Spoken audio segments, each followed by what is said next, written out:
योगी आदित्यनाथ से कह रहा हूं, नरेंद्र मोदी जी से कह रहा हूं, अमित शाह से कह रहा हूं, राहुल गांधी से कह रहा हूं, अखिलेश यादव से कह रहा हूं, आप पांचों एक जगह बैठकर आप अपने दरमियान में तय कर लो कि इन सबसे बड़ा हिंदू कौन है। अंग्रेजी में इनसे कहा नसीमुद्दीन, आई से इमरान, एस और ए से कह दिया आजम, जेड और ए से आजम कह दिया। अमित शाह साहब, आप ये क्यों नहीं बोलते कि उत्तर प्रदेश में योगी के राज है, और राज के माने, आर के माने क्या है? रिश्वत। ए के माने अजय मिश्रा, जे के माने जातिवाद। आप निजाम की बात करते और अमित शाह यहां पर उत्तर प्रदेश या मुरादाबाद में आकर गए कि बीजेपी ने विकास किया, व्यापार हुआ और सांस्कृतिक विरासत को बचाया। अमित शाह साहब, ये सांस्कृतिक विरासत क्या हमारी बच्चियों की बोली लगाना है? बताओ। फिर आप कहते हैं कि व्यापार, अरे व्यापार करने वाले, ये मुरादाबाद का जिला है, यहां पर पीतल नगरी कहा जाता है। आपके लॉकडाउन ने, आपके जीएसटी ने, आपके डिमोनेटाइजेशन ने उस कारोबार को बर्बाद कर दिया, लाखों लोगों को बेरोजगार कर दिया। साबुन से लेकर बनियान तक जीएसटी आ चुकी है। फिर भी अमित शाह बोलते व्यापार। अच्छा, विकास कौन सा विकास हुआ अमित शाह? बताओ योगी आदित्यनाथ, बताइए नरेंद्र मोदी। 2017 में बीजेपी ने कहा था कि 70 लाख नौकरियां उत्तर प्रदेश के नौजवानों को दी जाएंगी। कहा था ना 70 लाख। अब आप में से कोई हाथ उठाकर बताओ कितनों को नौकरी मिली? पढ़कर बेकार हो गए, नौकरी छोड़ा, नौकरी होगी, वरना इल्जाम मुझ पे डालेंगे कि ओवैसी ने भड़काऊ भाषण कर दिया। अच्छा, कितने नौजवानों को नौकरी चाहिए? हाथ उठाओ।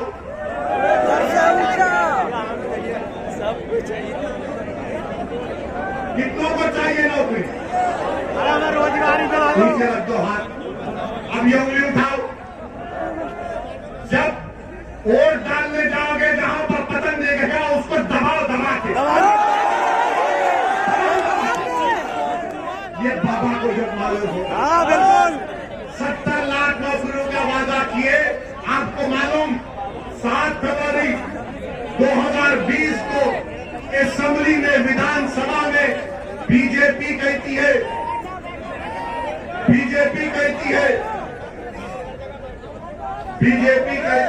विधानसभा में कि उत्तर प्रदेश में 33 लाख नौजवान रोजगार की तलाश में। कितना झूठ बोलेंगे मोदी और योगी? आप 6 लाख लोगों को नौकरी देने की बात करते, आपने 70 लाख कहा था।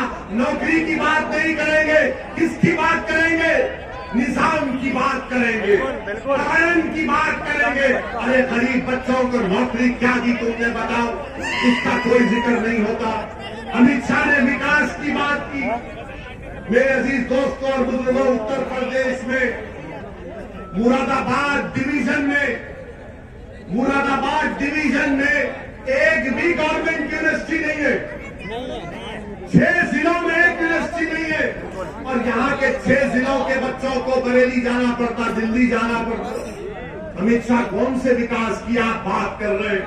और फिर यहाँ पर इसी जगह पर आपने ये बात कही थी कि डिग्री कॉलेज चाहिए बच्चियों को कुंदरकी में। डिग्री कॉलेज आया? नहीं आया। आपके विधायक से जाकर पूछेंगे तो वो बोलेंगे मैं क्या कर सकता हूँ। अच्छा, रोड तो बना देते, बहुत खराब हो ये रोड तो बना देते, इसमें खड्डे नहीं है, बहुत ज्यादा है, इसमें खड्डे है ना? बिल्कुल। बाबा किए ना विधायक साहब किए। अब दोनों मिलकर बोलेंगे नहीं, ओवैसी की बात पे यकीन मत करो, और जज्बात में लाता है लोगों को। मेरे अजीज दोस्तों और बुजुर्गों, फिर आप ये भी देखते हैं कि हम पर इल्जाम लगाने वालों, जरा ये तो बताओ कर रहे हैं आजकल। कि डीजल और पेट्रोल इतना महंगा क्यों हुआ? डीजल महंगा होने से ट्रांसपोर्ट का कारोबार ठप होकर रह गया। मगर बीजेपी को उसकी फिक्र नहीं है। प्रधानमंत्री बोले देखो मैं तो फिट होना चाहता हूं। प्रधानमंत्री माशाल्लाह बहुत फिट है, हम जानते हैं। मगर नौजवान भारत का अनफिट हो चुका है।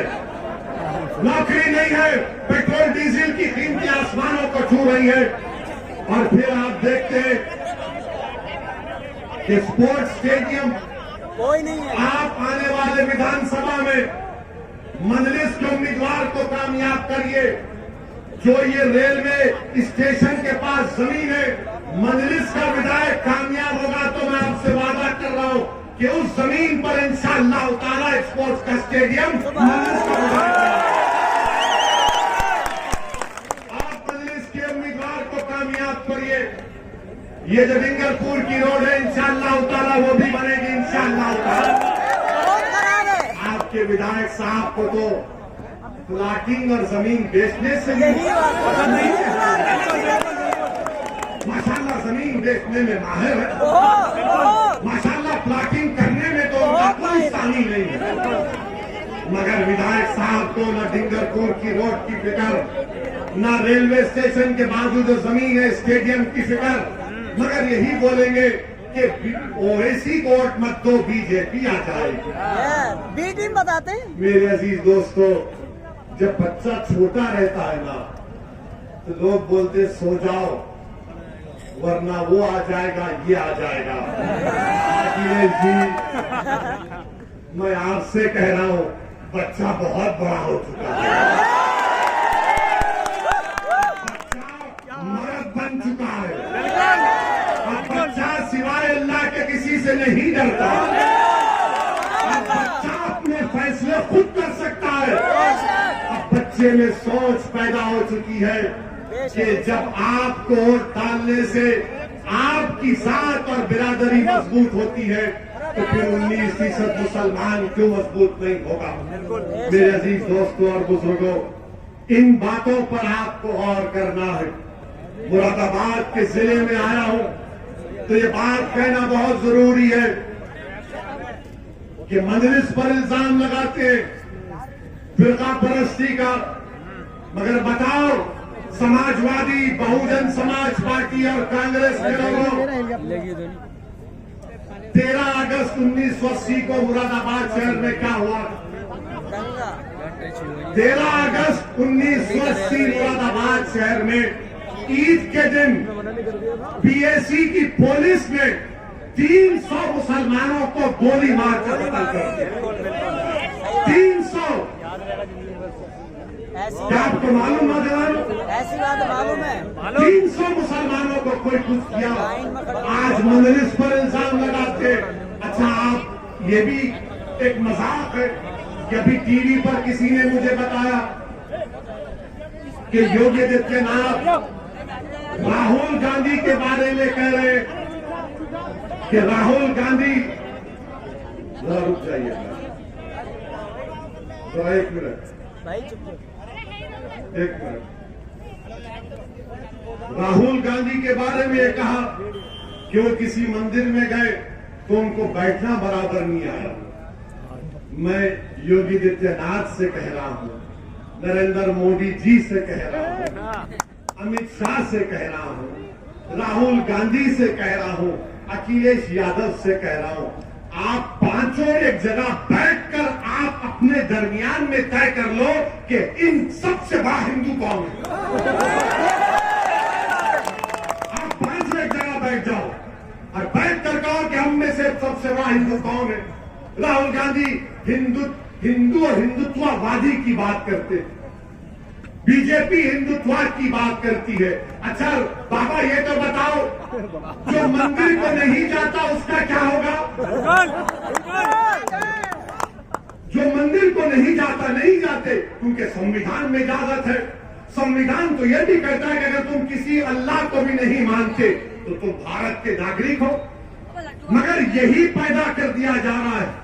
झगड़ा पूरा यह है कि सबसे बड़ा हिंदू कौन है। कोई विकास की बात नहीं। ये टीवी वाले खामखा बाइपोलर बाइपोलर, कोई बाइपोलर नहीं है। बाइपोलर बाइपोलर और ये सेकुलर लिबरल लोग, तुमको अल्लाह ने आंखें दी, दिमाग दिया, सोचते क्यों नहीं हो? तुम क्यों धोखा दे रहे हो इन मुसलमानों को? क्या तुम ये क्यों नहीं कह देते कि रात बड़ी लंबी अंधेरी रहने वाली? हाँ, इस मुल्क में हमारे हिंदू भाई हैं जो आज भी भारत के संविधान को मानते हैं, मगर इस अंधेरी रात में उनका मौतों पे जुगनू की तरह, जो जुगनू अंधेरी रात में चमकता है ना, उस तरह से। मैं ये नहीं कह रहा हूं, बल्कि एक सर्वे हुआ, उस सर्वे में कहा गया, CSDS का सर्वे, कि 44% मुस्लिम नौजवानों ने कहा कि उनके गैर मुस्लिम दोस्त उनसे भेदभाव करते हैं। बताओ, वो नौजवान जो कौम और मुल्क का मुस्तकबिल है, क्या लेकर आगे बढ़ रहा है? 2019 के चुनाव में क्या अखिलेश और BSP एक नहीं हुए? दोनों एक होकर लड़े। 75% मुसलमानों ने वोट दिया। बताओ फिर कहां बीजेपी क्यों इतना जीत गई? इसका कोई जवाब नहीं है, मगर ये अपने आप को सेक्युलर और लिबरल कहने वाले लोग जो हर टीवी चैनल पर बैठ जाते हैं, इनको एक लिफाफा मिलता है, उस पर शुरू हो जाते। जब हम मुसलमानों की हिस्सेदारी की बात करते हैं तो इनको लगता है कि MIM पार्टी लड़ाने की बात कर रही है। मैं लड़ाने की नहीं, मैं जोड़ने की बात कर रहा हूं। मुझे मेरा हिस्सा मिलेगा, जैसा कि ब्राह्मणों को मिला, ठाकुरों को मिला, यादवों को मिला, कुर्मियों को मिला, बाघेलों को मिला, राजभरों को मिला, निषाद को मिल रहा है। बताओ फिर मुसलमान को क्यों नहीं मिलेगा? और मुसलमानों का प्रॉब्लम यह है कि इलेक्शन लड़ने के लिए जो लोग आते हैं वो बड़े दौलतमंद होते हैं। वो जब जीत भी जाते हैं तो उनको मुसलमानों से मतलब नहीं रहता, उनको अखिलेश की नाराजगी से मतलब रहता है, उनको बहन जी की नाराजगी से मतलब रहता है, उनको राहुल गांधी के आगे चापलूसी करने से मतलब रहता है। बीजेपी के पास तो खैर वो कभी मुसलमान को टिकट भी नहीं देंगे, क्योंकि बीजेपी के 300 MP में एक भी मुसलमान MP नहीं। मेरे अजीज दोस्तों और बुजुर्गों, ये मेरी आपसे गुजारिश है कि आप मुत्तहदा तौर पर अपने वोट का इस्तेमाल करिए। मजलिस का जो उम्मीदवार होगा आप उसके हक में दुआ करिए, उसको कामयाब करिए। अपने वोट से कुंदरकी में अपने विधायक को बनाइए। यकीनन हमारा पूरी कोशिश ये है कि दोबारा बीजेपी की सरकार ना बने उत्तर प्रदेश में, दोबारा योगी आदित्यनाथ इस प्रदेश के मुख्यमंत्री ना बने। मगर याद रखो, मुझे अपना हिस्सा भी चाहिए। मैं 60 साल तक कांग्रेस को अपने कंधों पर बिठाया, मैंने 60 साल तक समाजवादी, BSP सबको वोट दिया, मगर इन सब ने क्या किया? सत्ता हासिल किए, हमको हिस्सा नहीं मिला। मेरे अजीज दोस्तों और बुजुर्गों, मुत्तहिद रहिए और बीजेपी को शिकस्त दीजिए, मगर मजलिस को उम्मीदवार को कामयाब करिए। जो लोग बोलते हैं ना कि नहीं एक होकर वोट दो, अरे हम तो एक होकर ही वोट दे रहे हैं। क्या 2019 में 75% मुसलमानों ने वोट नहीं दिया? आप क्यों एक नहीं होते? आपने तो मोदी को अपना नेता बना दिया, आपने तो योगी को अपना बेटा बना लिया, आपने शाह को गले से लगा लिया, और जब ओवैसी आकर हिस्सेदारी की बात कर रहा है तो कह रहे नहीं नहीं बीजेपी आ जाएगी। अरे बीजेपी आ जाएगी, बीजेपी नहीं भी आ सकती है इंशाअल्लाह ताला। और बीजेपी नहीं आएगी उत्तर प्रदेश में, कौन लड़ेगा बीजेपी से? मजलिस को मौका दीजिए, अपने वोट का सही इस्तेमाल करिए। अस्सलाम वालेकुम व रहमतुल्लाहि व बरकातहू।